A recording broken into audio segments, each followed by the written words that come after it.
This episode of Adventures in Murderland is sponsored by Audible. Audible is the world's largest online retailer of digital audiobooks with over 200,000 titles to choose from. Audible is being amazing and giving every single listener of the Adventures in Murderland podcast the opportunity to have a free 30-day trial of their service only by signing up using audibletrial.com/Murderland. Go to the link, click free 30-day trial and sign up then. Not only that, but if you use the link audibletrial.com/Murderland, not only do you get a free 30-day trial, but you get a free audiobook of your choice on us. And don't forget, people, every time you support our sponsors, you also support this podcast. So, that link for you one more time, audibletrial.com/Murderland. Now, on with the podcast. Your systems are offline. They're coming to get you, Barbara. He's alive! We all go a little mad sometimes. Meddling kid. Trace the call. It's coming from inside the Be house. afraid. Be very afraid.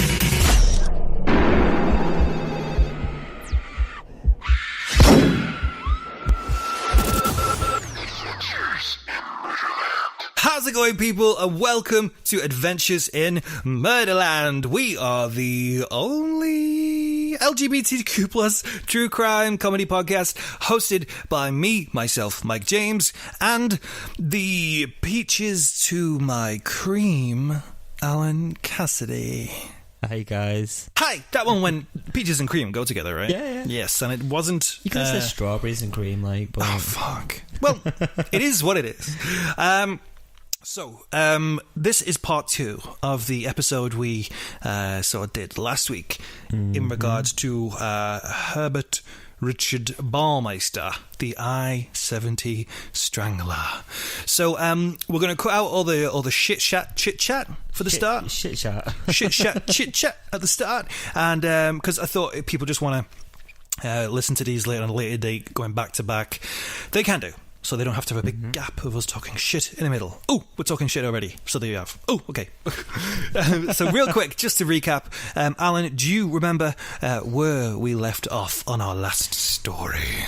Yeah, the young guy and the potential murderer. Yeah. He was in his pool. Yes, swimming pool, indoor swimming pool. And the potential murderer started strangling this young guy. Yeah.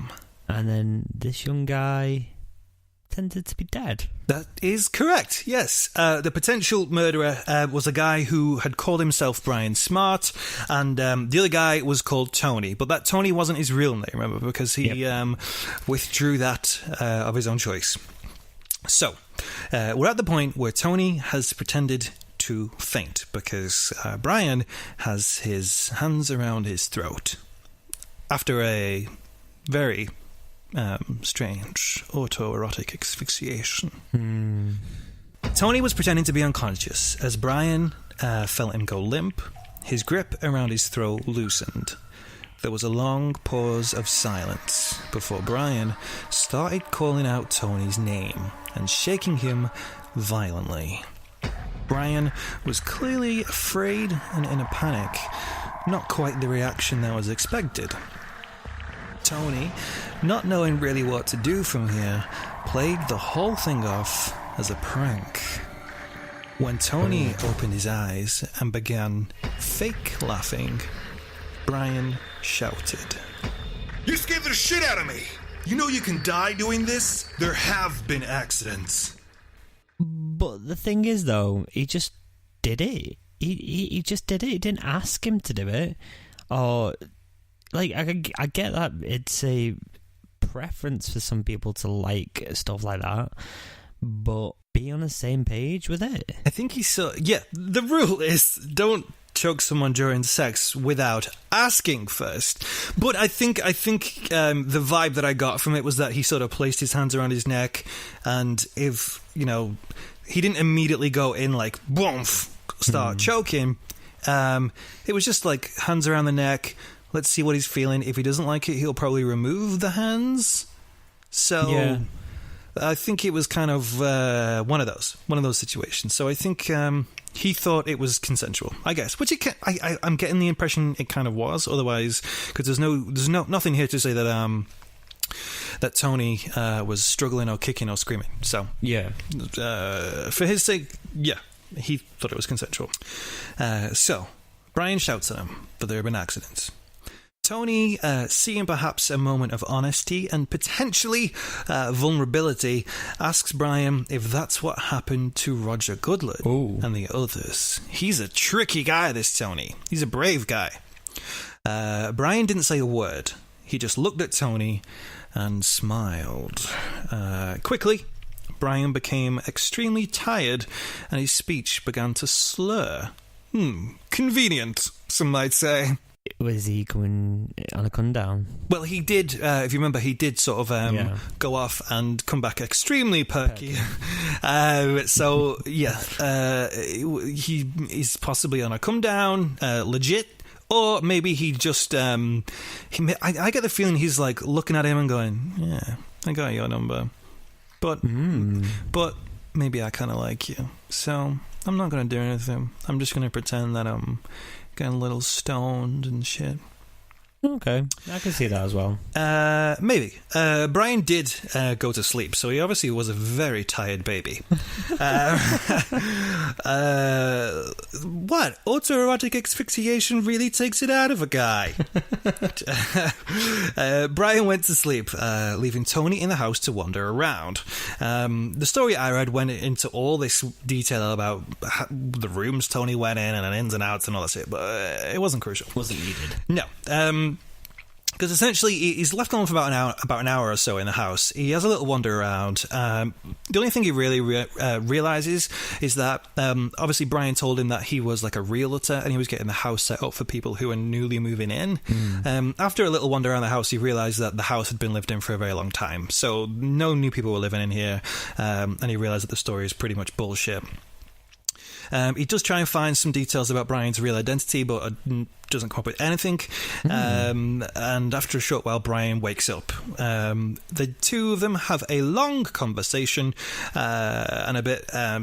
He takes a little bit of convincing because I'm assuming at this point he's probably still groggy, feeling a bit shit from whatever the shit he took. Yeah. But Tony does convince him to drive him back into town eventually, and he does it. Yeah. Oh, yeah. wow. And I think this is the reason why. In the car ride home, Brian says to Tony, "Hey, you're a good sport. You really know how to play." So I'm guessing that he kind of liked him. Maybe. Yeah. Maybe. As the car rolled into town, he made Tony promise to meet him again at the 501 Club the following Wednesday. So he definitely did like this guy. Because he obviously wanted to meet him again. Unfortunately, we don't know what Tony looks like because obviously his identity was kept secret and shit. Yeah. Cut now back to the conversation between Tony and private investigator Virgil Vandagriff in the office. Remember Virgil, the detective dude who we really love? So this whole story took place, like I said, that was like a flashback within Virgil's story. Remember, Tony went to the office, told him the story, and that's where we sort of left off. So Tony tells Virgil this information, and Virgil suggests that Tony actually meets Brian on the Wednesday as he'd asked to. The plan was to have Tony meet him at the bar, where investigators outside would get the license plate and then follow them to Brian's home. Oh, okay. Good plan. Yeah. They put everything in place and they waited tensely. However, Brian was a no-show. Oh, no. Fucking flake. What a cock tease. Brian, you cock tease. Leave me hung and dry. Oh my God. Shit. Hung and dry. That's a phrase, right? Maybe not in the context of this story. Probably shouldn't be. Hung and dry? Long and dry? Hung and dry. Let me hung and dry, baby. Sounds amazing. So Brian never showed up. And to Virgil, for a moment, it felt like they were back to square one. The money Virgil's clients had given him to fund the investigations had ran out. Oh, dear. And his only real lead had so far turned out to be a dead end. Bad times for Virgil. Still, Virgil, he's not like other detectives. We This is where we like Virgil. He knew that whatever was going on was big, and that it likely wouldn't stop until the killer was brought to justice. Virgil had one last play up his sleeve, but he was going to need a little bit of help. So Virgil took Tony to see the only person he knew would believe his story, someone who'd already been investigating a number of missing persons cases. Ooh. Do you remember we briefly mentioned her in part 1, the lady? Yes. Who she was looking at, the one, and he was just intrigued. And didn't you both put 2 and 2 together and go, hold on, this is like all the people going missing Similar. seem very similar. Yeah, well, Virgil went to this, Mary Wilson is the lady. Yeah. Virgil went to her office because she was investigating some other missing persons cases. He was just investigating one at the time. I think it was Roger Goodall, I think. Yeah. And he just noticed, like, he thought it strange that the ones she was looking at matched similar to the one that he was looking at. But he didn't press into it any further than that at the time. But now he's going in with Mary. One little description of Mary. I couldn't find a picture of her, unfortunately. So I don't know why, but I'm picturing her as like short, like permed hair, like brown. I don't know about that. Doesn't say that Mary's got a fierce perm, but she just says she's dark-haired, pretty, and in her mid-40s at this point. A little background on her, because she's also a badass as well. She had steadfastly worked her way up through the ranks of the Indianapolis Police Department, from beat cop on the streets all the way to detective. She had served in the Sex Crimes Division, where she quickly learned the pathology of sexual criminals and the aberrations connected with their crimes. By the time she transferred to missing persons, Mary was well aware that people aren't always as they seem on the surface. I like her. I like the duo of Mary and Virgil. This is a detective duo like no other. So Mary recognised Tony Harris as perhaps the lead. Tony said the story. Mary recognised Tony as perhaps the lead that might help tie together the whole number of disappearances that have been happening. He had actually survived a night with the possible killer and was willing to talk about his experience in all its sordid and mind-bending details. Repeating his story to Mary, he then accompanied her on the prowl through the northern suburbs to find the scene of his nightmare. So they went driving around, essentially.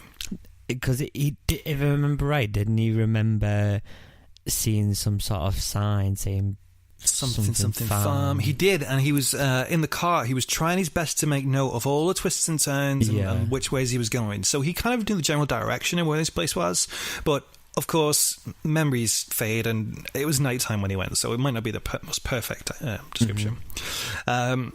Pulling into one gateway after another, none of the private manners struck a familiar chord, unfortunately. And in the meantime, Mary had designated plainclothesmen to field the gay bars in town. That was the 501 Club, the Varsity, and a place called Our Place. The plainclothesmen talked to the bar owners and their frequenters for information that might identify the killer. No luck with that. Damn. Again, people were a little bit apprehensive to talk to them. So Mary said if Tony could find out this Brian's license plate number, she would do the rest. Mary's involvement in the case had sort of validated the investigation, because obviously the police weren't into the whole thing when Virgil initially took it to him. But yeah, Murray's investigation validated it, and although they were hesitant about it before and had pretty much ignored the disappearances, the police had now taken over the case completely, which is fucking annoying.